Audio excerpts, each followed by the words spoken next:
The U.S. government wants to reinstate mask mandates in airplanes, buses, trains, ride-sharing services, and at airports. At least they want the authority to do that. On Tuesday, the Justice Department asked an appeals court to reverse an April 20th ruling that struck down the nationwide federal order mandating masks put in place after President Biden got into the White House. Those arguing for re-implementing masking are arguing it's necessary to prevent the spread of infection, while those opposing contend that it's not an urgent matter. So I think the main thing here is basically the government wants to argue that it has this power, first of all. It's not necessarily the case that they want to immediately reimpose these mandates, but they want the ability to do that. And the appeals court said that the previous mandate for masks was hasty and there was no public comment period on it, and the government's trying to argue, well, that's fine. We can't bother to ask the public. It was an emergency. They can't wait in an emergency, and that's why they've had trouble prevailing, essentially. So the idea is that now if they appeal and have the notice and comment period, they could prevail on having the authority whether or not they want to actually implement the mandates again. That's what they're hoping for. I mean, it's interesting. I do think, I'm sure we kind of both imagine a health crisis with a very virulent and deadly virus that would compel some kind of mask mandate. I mean, if a million Americans show with Ebola, do we want there to be the government to not be empowered to do something about it to keep it from spreading all across the country?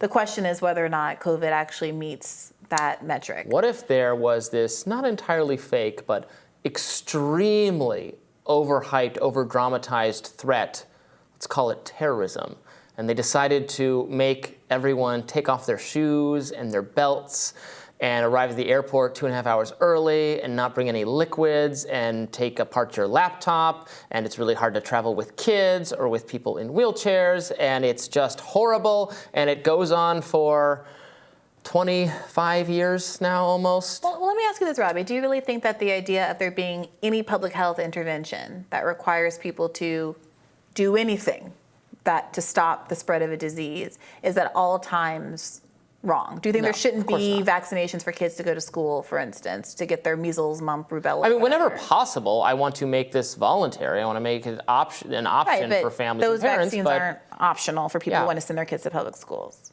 Yeah, I think there was a much stronger argument for mandating vaccines that actually prevent outbreaks of cases of various diseases where but that's what I'm getting at. I'm not talking about COVID. Right. I'm saying that if this really is about the government having the authority to act if something does happen, that seems to me to be a lot more reasonable than saying this is necessary now because of COVID. And that's debatable too, but I'm just saying if this really is about, if the government right now is disempowered from passing these, I think they were described as hygiene laws.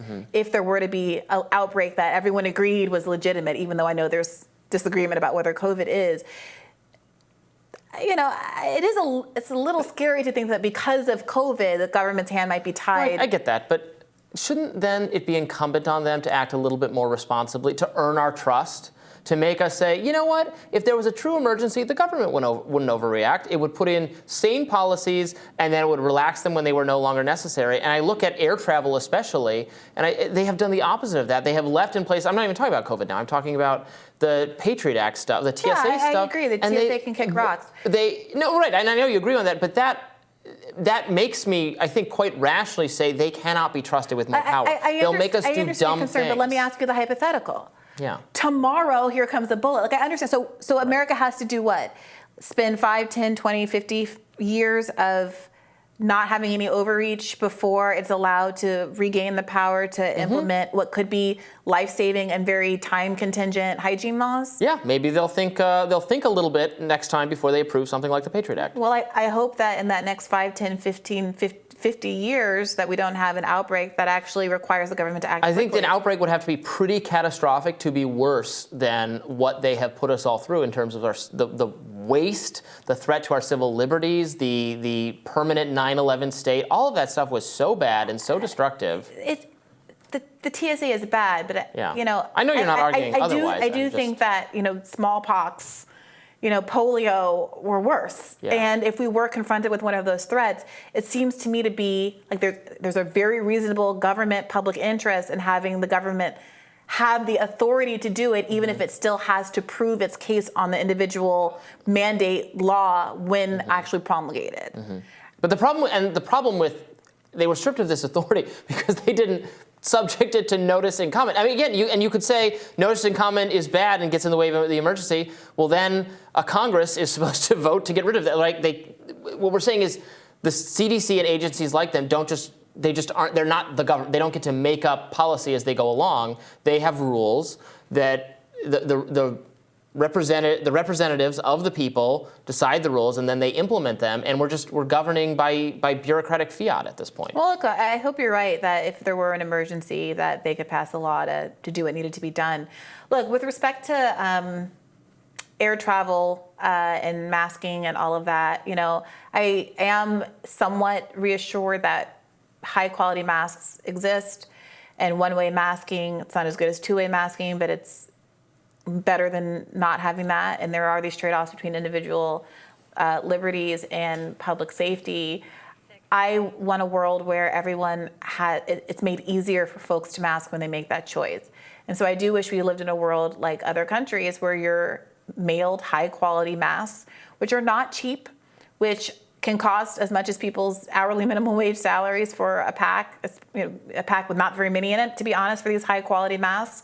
Biden he reinstated some of the free COVID testing, but we're also seeing that the price of these vaccines is about to skyrocket. Moderna is planning to mark up the price of its COVID vaccine by 400% after the taxpayers have invested. There's so many zeros here, I'm having a hard time counting. I guess that's $2.5 billion to help develop it, and made $19 billion in profits over the last 2 years. All of that stuff is going on, and I sometimes think that I don't want to wear a mask. Okay, don't. But take some of that energy and put it into, are you basically rooting for the government to abandon you to what can be a real threat to your health? Don't wear a mask. Are you going to care about the government investing in air purification systems the way that they're focusing on in other countries? Are you going to actually ask for the government not to abdicate their authority to help to protect you at the same time that's giving money hand over fist to these private entities that are doing its bidding? Decisions are being made against the public health interest, not just because people want to be authoritarian, but because corporations want to make money and they don't actually give a crap about what happens to people. And there's all of this really good, healthy energy, this anti-establishment energy on the right, and just too often it's just caught up in these weird cycles of, I want to breathe the air on the plane. Breathe the air on the plane. But freedom means having the choice to do the opposite too. And if you're constrained financially from doing that, then that's not real freedom either. And I would have no problem with, there can be flights where everyone on the flight is take that flight if you want the mask. There could be the mask flight and the not mask flight, or the flighting where masking is required and the flighting where it's optional. That's fine with me. I don't know. That's fine with the airline companies. They're already having schedule. I mean, look. Well, theoretically, if there was enough people interested in that, they would provide it. No, it's a scheduling issue. Southwest it's had 2 million planes, 2 million people grounded a month ago over the holidays because it's using anachronistic scheduling technology from the 80s because it's spent all its money on dividend payments to its shareholders that have been investing in the company and updating all the other airlines. So I doubt that they're going to be suddenly very concerned with the customer experience as they're charging us $40 a bag. Although I was looking at this article from Fox Business, apparently remember when we were hearing all the stories about unruly, angry airline passengers?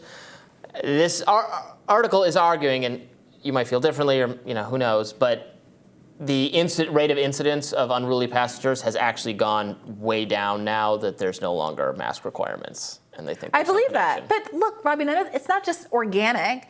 There are culture wars. People are being pitted against each other over issues that they're told to care a lot about on both sides. I'm saying there's a lot. There was liberal hand wringing about masks that was moralizing and also really inconsistent. It's still out there. I observed going in when a lot of people were still masking more seriously. I would observe going into a liberal space, a liberal coded space, and everyone took their masks off as though it's safe to be here with the safe people, as though that's how the virus works, and then being very precious about their masks and other kinds of more mixed, politically red coded spaces, public transportation, lower income spaces, things like that.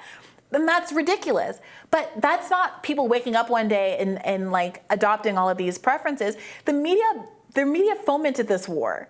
And it could have fomented a war about what is the people's access to tools that can protect them. Let's be mad at the CDC for lying to us about the efficacy of masks because it wanted to protect, just to save the product for healthcare workers, which is a legitimate goal. But you're not allowed to lie to people for that sort of thing. And also, that's covering up for the government's inability to produce things at home and to have proper stockpiles of necessary public health equipment, like this protective gear.